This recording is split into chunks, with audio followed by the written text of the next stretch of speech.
नमस्कार दोस्तों, general lines में आप सभी का स्वागत है। ये प्राचीन भारतीय इतिहास का सेगमेंट हम लोग कर रहे हैं, जिसमें जैन धर्म से संबंधित प्रीवियस ईयर पेपर में जो आए क्वेश्चंस हैं उनको हम देख रहे हैं। और ये इससे पहले भी हम लोग प्राचीन भारतीय इतिहास के कुछ वीडियो बना चुके हैं और मॉडर्न इंडिया के भी बना चुके हैं और मिडेवल के भी कुछ वीडियो बनाए हैं।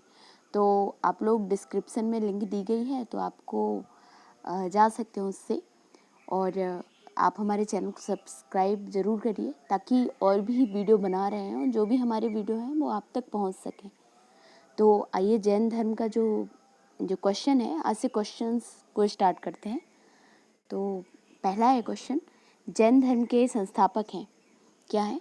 कौन है? ऋषभदेव है, जो पहले तीर्थंकर थे ना, वही है। क्या है इसमें? जैन धर्म के मूल संस्थापक या प्रवर्तक प्रथम तीर्थंकर ऋषभदेव या आदिनाथ माने जाते हैं। महावीर स्वामी जैन धर्म के 24वें तीर्थंकर थे, जिन्होंने 6वीं शताब्दी ईसा पूर्व में जैन धर्म का प्रचार किया। अगला है, जैन धर्म के प्रथम तीर्थंकर कौन थे? तो ऋषभदेव हैं। जैन तीर्थंकर पार्श्वनाथ निम्नलिखित स्थानों में से किससे संबंधित थे? तो ये बनारस से संबंधित थे। जो बनारस के राजा थे अश्वसेन, उनके पुत्र थे।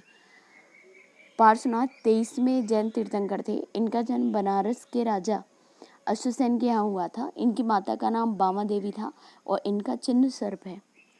ये 22वें तीर्थंकर थे। इसके बाद अगला है, सूची दी गई है तीर्थंकर और प्रतिमा लक्षण दिया गया है। तो आदिनाथ किसको बोलते हैं? ऋषभदेव को ही बोलते हैं। तो उनका क्या होगा? वृषभ होगा। मल्लिनाथ, पार्श्वनाथ और संभवनाथ। तो पार्श्वनाथ का क्या है? अभी हम लोग सर्प पढ़ चुके हैं। और संभवनाथ का अश्व होगा और मल्लिनाथ का जल कलश होगा। तो क्या हो जाएगा? A 1 4, ठीक है, और पार्श्वनाथ का 3, ठीक है। तो A हो जाएगा इसका। अगला क्वेश्चन है, फिर से वही दिया गया है कि तीर्थंकर और उनके संज्ञान दिए गए हैं। तो पार्श्वनाथ का सर्प होगा, आदिनाथ का वृषभ होगा, महावीर स्वामी का सिंह होगा और शांतिनाथ का हिरण होगा, ठीक है। तो ये कौन सा ऑप्शन हो जाएगा? ये डी हो जाएगा।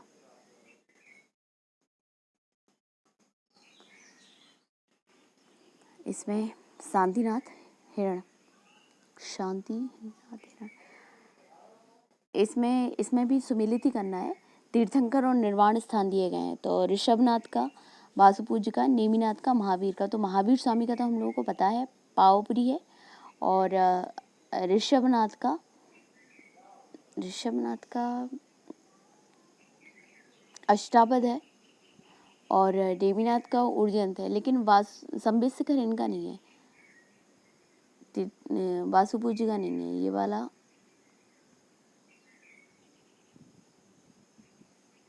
अच्छा, सुमिलित नहीं बताना है, ठीक है इसमें। तो हाँ, इनका नहीं है। इनका निर्माण चंपापुरी में हुआ था। वासुपूज्य चंपापुरी। संबित शिखर शायद पार्श्वनाथ का ही है।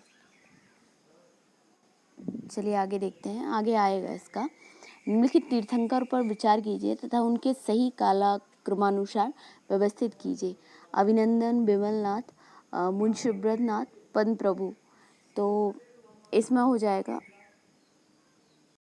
तो इसमें क्या हो जाएगा? इसमें हो जाएगा, सबसे पहले आए हैं पद्म प्रभु। मतलब इन चारों में पद्म प्रभु हैं पहले, फिर उसके बाद नहीं, पद्म प्रभु नहीं होंगे, अभिनंदन है चौथे, ठीक है। अभिनंदन होंगे, फिर पद्म प्रभु होंगे, फिर उसके बाद विमलनाथ होंगे, फिर सुब्रतनाथ होंगे, ठीक है। तो इसका ए हो जाएगा। क्या है? जैन संस्थापकों को तीर्थंकर, जबकि जैन महात्माओं को निर्गंथ कहा गया।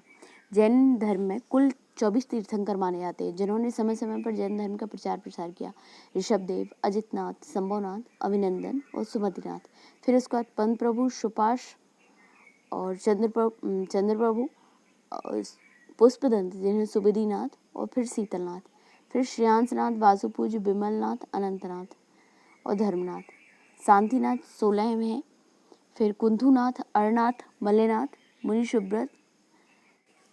सुब्रत 20वें हैं, नमीनाथ, नेमिनाथ, यारिशनेमी और पार्श्वनाथ महावीर स्वामी। अगला है महावीर स्वामी का जन्म कहाँ हुआ था, तो ये कुंडग्राम में हुआ था। ठीक है, महावीर स्वामी का जन्म कुंडग्राम या कुंडलपुर में लगभग 599 ईसा पूर्व में हुआ था। इनकी माता त्रिशला वैशाली के लिच्छवीगढ़ राज्य के प्रमुख चेटक की बहन थी और पिता सिद्धार्थ ज्ञात्रक क्षत्रियों के संघ के प्रधान थे। उनके बड़े भाई नंदीवर्धन थे। कुछ प्राचीन संस्करण की NCERT पुस्तक में महावीर स्वामी का जन्म 540 ईसा पूर्व भी लिखा गया है। इसी आधार पर अनेक प्रकाशकों ने यही जन्मतिथि अपनी पुस्तकों में अंकित किया है, जिससे भ्रम की स्थिति उत्पन्न हुई है। महावीर स्वामी की यही जन्म तिथि 599 ईसा पूर्व ही उचित है, क्योंकि महावीर स्वामी महात्मा बुद्ध के पहले के काल के हैं। महात्मा बुद्ध का जन्म 563 ईसा पूर्व में हुआ था, जबकि इनका 599 ईसा पूर्व प्रकाशित हो चुका है। तो अब जो नवीन संस्करण है उसमें आ गया है, मतलब कुंडलपुर जन्म स्थान है तो महावीर स्वामी का है।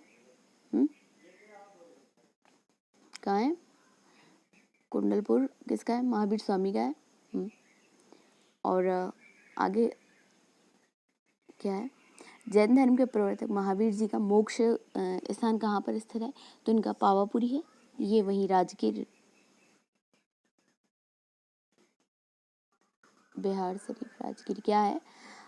जैन धर्म के प्रवर्तक महावीर स्वामी का मोक्ष स्थान पावापुरी में स्थित है। बिहार शरीफ से 8 किलोमीटर दक्षिण पूर्वी पावापुरी जैनियों का प्रमुख तीर्थ स्थल है। पावापुरी बिहार के नालंदा से 25 किलोमीटर दूरी पर स्थित है।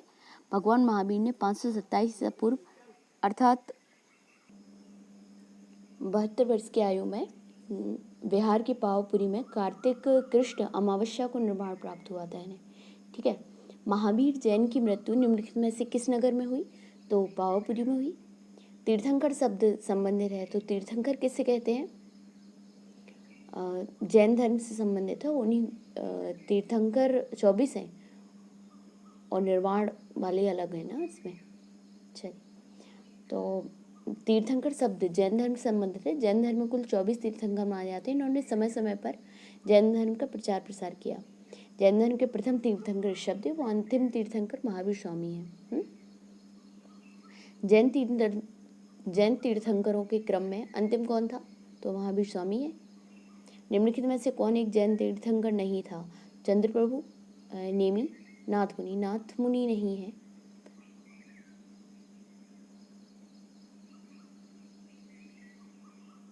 ठीक है, नाथ मुनि जैन तीर्थंकर नहीं थे। विकल्प में और सभी जैन तीर्थंकर थे। प्रभासगिरी जिसका तीर्थ स्थल है, वे हैं कौन है? जैन। प्रभासगिरी उत्तर प्रदेश के कौशाम्बी में स्थित जैन स्थल है। कौशाम्बी का प्रभासगिरी स्थल 6वें जैन तीर्थंकर पद्म प्रभु से संबंधित है। पद्म प्रभु से कौन संबंधित है? ये प्रभासगिरी है। ठीक है, जैन धर्म में पूर्ण ज्ञान के लिए शब्द क्या है? पूर्ण ज्ञान कैवल्य माना जाता है।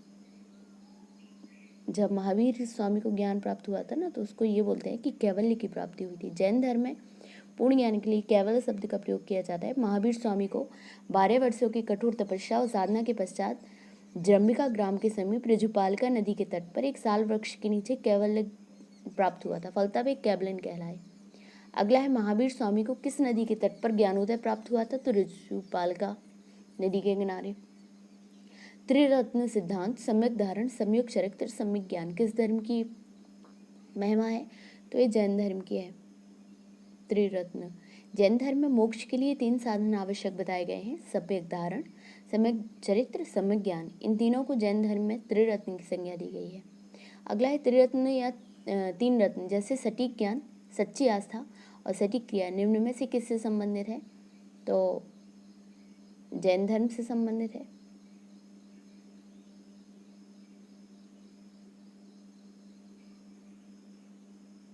अगला है, कौन सा दर्शन त्रिरत्न को मानता है, तो जैन धर्म। अच्छा नहीं, त्रिरत्न तो बौद्ध धर्म में ही है। देखिए, जैन दर्शन में मोक्ष के लिए 3 साधन आवश्यक बताए गए हैं, सम्यक दर्शन, सम्यक ज्ञान और सम्यक चरित्र। इन तीनों का जैन धर्म में त्रिरत्न की संज्ञा दी गई है। बुद्ध, धम्म और संघ बौद्ध धर्म के त्रिरत्न माने जाते हैं। छत्तीसगढ़ लोकसभा आयोग का ये है, तो हाँ बाहर कर दिया गया था इसको। अणुव्रत सिद्धांत का प्रतिपादन किया था, तो अणुव्रत का किसने किया था? ये भी जैन धर्म ने किया था अणुव्रत का। इसमें क्या था? जैन धर्म में 5 महाव्रत अहिंसा, सत्य, ब्रह्मचर्य, अस्तेय और परिग्रह की व्यवस्था की गई है। जैन धर्म में गृहस्थों के लिए पंच महाव्रत अणुव्रत के रूप में व्यवहित हुआ है, क्योंकि संसार में रहते हुए इन महाव्रतों का पूर्णतः पालन करना संभव नहीं, इसलिए आंशिक रूप से इनके पालन के लिए कहा जाता है अहिंसा अणुव्रत, सत्याणुव्रत, अस्तेयणानुव्रत, ब्रह्मचर्याणुव्रत और अपरिग्रहाणुव्रत। स्यादबाद सिद्धांत है तो किसका है? जैन धर्म का है।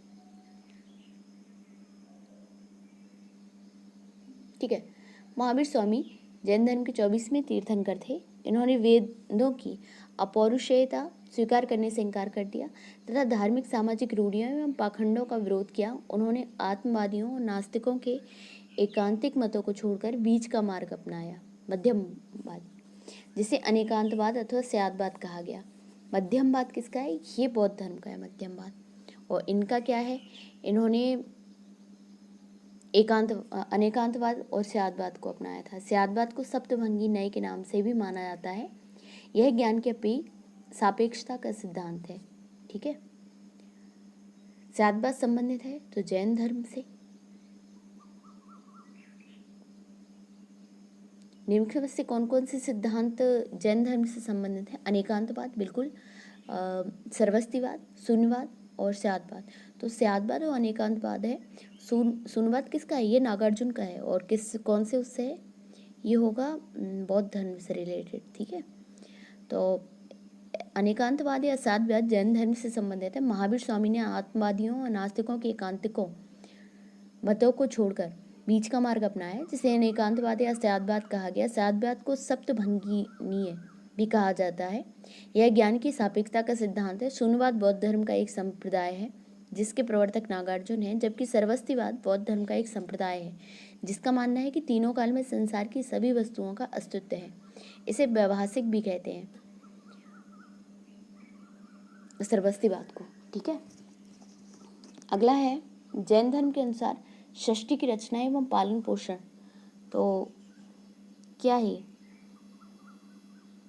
विधान से हुआ है। ये लोग विधान, तो जैन वाले क्या मानते हैं? विधान से हुआ है षष्ठी की रचना और पालन पोषण।